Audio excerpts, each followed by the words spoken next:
La la la la la la la. Leonie Dawson refuses to be categorized. The podcast. Hello, my loves. Today I wanted to share with you about some stuff I'm watching and listening to lately that I have really fucking enjoyed.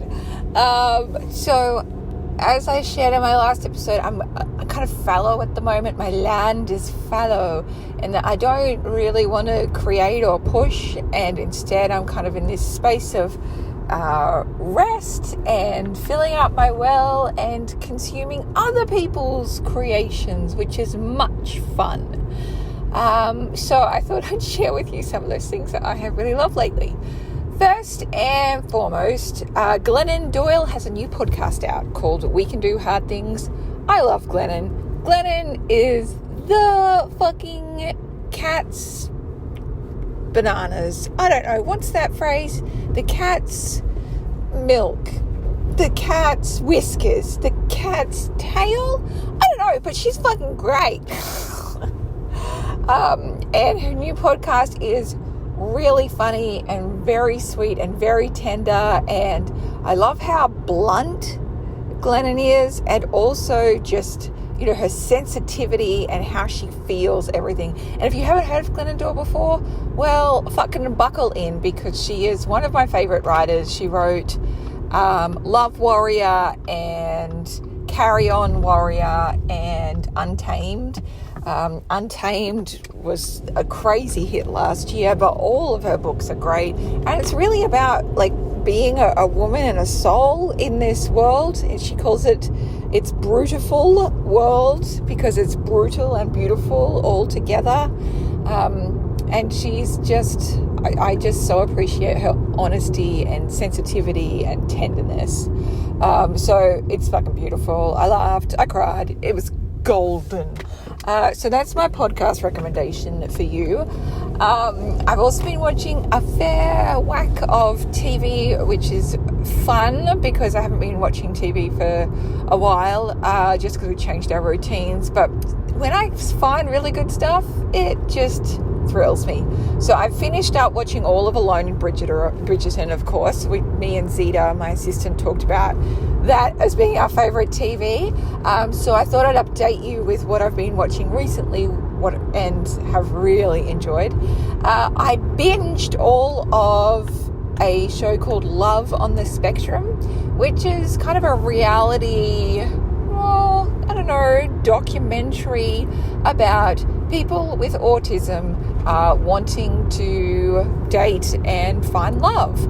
It's based here in Australia, and they follow quite sensitively and beautifully, I think, a whole bunch of different folks on the spectrum. And as a fellow person on the spectrum, it was fucking beautiful.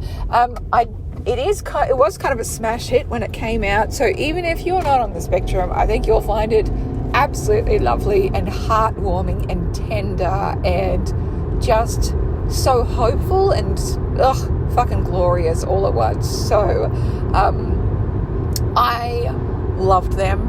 I also thought for a nanosecond I should apply to be one of the ASD success stories on there, because they like to follow couples with autism as well.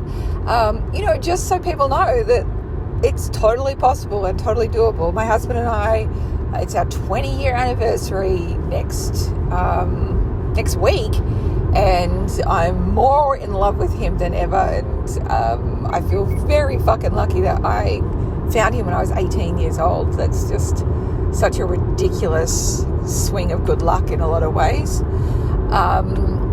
So I won't be appearing on the show, however, because my husband is the most shy person. Not shy, he's private. He doesn't like to share his story with the world, and that's totally groovy with me. So yes, Love on the Spectrum, 10 gold stars. Brilliant. Fucking loved it.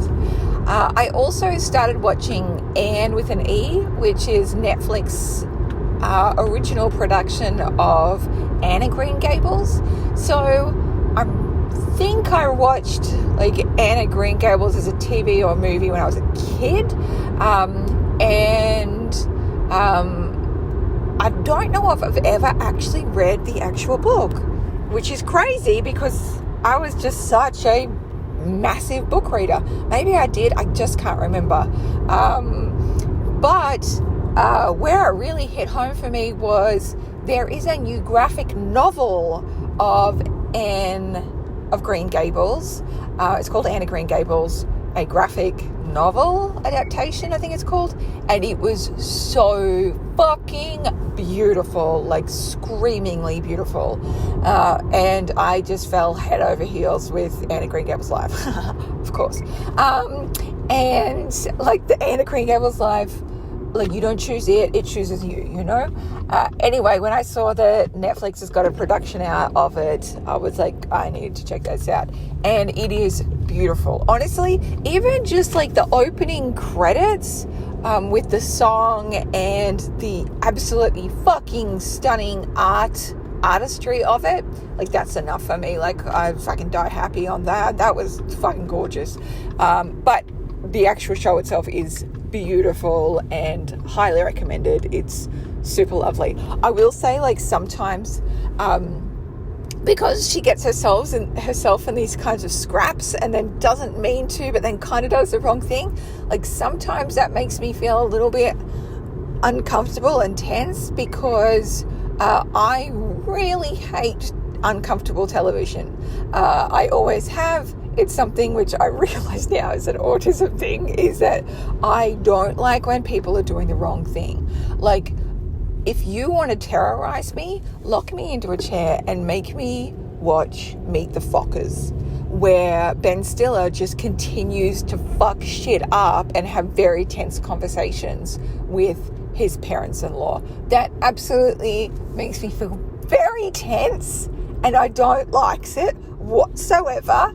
And I will hide under a blanket and refuse to let it, infiltrate my senses, because that kind of tension is very uncomfortable for me. Okay, come on, love, out you come. You've got this. Just talking to myself, talking to other cars on the road. I've got my phone, as always, just stuck down my overalls as I drive. It's the door. It's completely safe.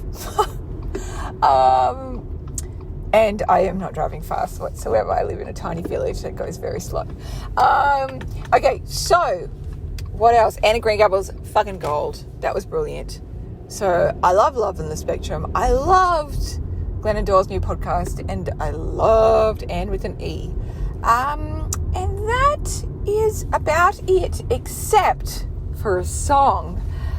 So I was out the other night with a beautiful friend, and we had a rock star of a time, and we drove down the coast along the beach road and got some amazing Greek food. It was beyond good. It was beyond. And if you are a local, it is called, what is it called? It's the Greek joint at just across from Sea Life in Maroochydore, on the, like, that Alexandra Headlands, like the marina area. Ugh. And it's the same name as the hot guy from the Durrells. The Greek show. Jesus Christ, it's like the name of like 75% of Greek men. Spiro. Yes, Spero. It's spelled Spiros. I did read the statistics, and there's a surprising number of men from that region that are called that name, and I thought that was very brilliant. Like, why not just like have just one standard name for all people? It's not like you need an identifying factor. Jesus Christ. Okay, so we had Spiros. Spiral. Jesus, have I remembered it correctly? I don't know. Anyway, it's a great place just across from Sea Life. It's amazing, and most of you aren't from Maroochydore anyway, so you'll never go there. Anyway, it was fucking beyond. But I'm not telling you this in order to tell you that. I'm telling you this because on the way home, we had the best time of the month, and my mate put on a song for me, and it was quite the experience. It is called WAP, W-A-P, but not the WAP that you're thinking of. It's WAP by Zane. Z-A-N-E. So just pop that into YouTube and press play and allow the orchestral ballad just to take you away into another place. It is beyond. So WAP by Zane. By Zane. I repeat, it is by somebody called Zane, not the Cardi B and Megan Thee Stallion. That's a fucking great song too, but we're not talking about that. We're talking about this one. And I don't want to say anything more about it because I just want you to experience it. I don't want you to have children around while you listen to it. But I just want you to like turn it up real loud in your car and have that moment. And we listened to it twice because once wasn't good enough. And we were singing it so loudly at the top of my lungs, roaring ourselves with laughter, screaming with joy. It was so fucking great and so gold. And it was like one of those tiny pinpricks of perfect moments in my life that will have made up a very well life lived. So that's me. I am now at the osteopath's and I'm going to get my neck fixed again. I was only here 2 days ago and she's like, things are looking really good. Come back in a month. So how wrong you were. Because the matter of the fact is that night I went home and I started using a new pillow. And it wasn't even like a new fancy pillow. It was exactly the same pillow that I have been using for years because I use the same brand and size pillow. I just I just swapped them out because my other one was getting small and floppy. So I swapped it out with a new version of it. And what do you know? It's completely rendered me impossible to look in different directions. Like, fucking great. Fucking great. So I'll be back to my beloved osteopath. This is the joy of living with hypermobility. Like, shit just fucks itself like super easy. It's just like my bones are like, it's like too hard work to like stay like in place. So I might as well just fucking dislocate myself. Whereas most people are like, I need like a significant sports injury to dislocate bones. And my body is just like, I need a new pillow. So I am the definition of the fucking Princess and the Bee. Okay, that is all for me. I wish you good day. Good day, sir. And I hope you consume some good shit soon. All right, I love you all. Okay, bye.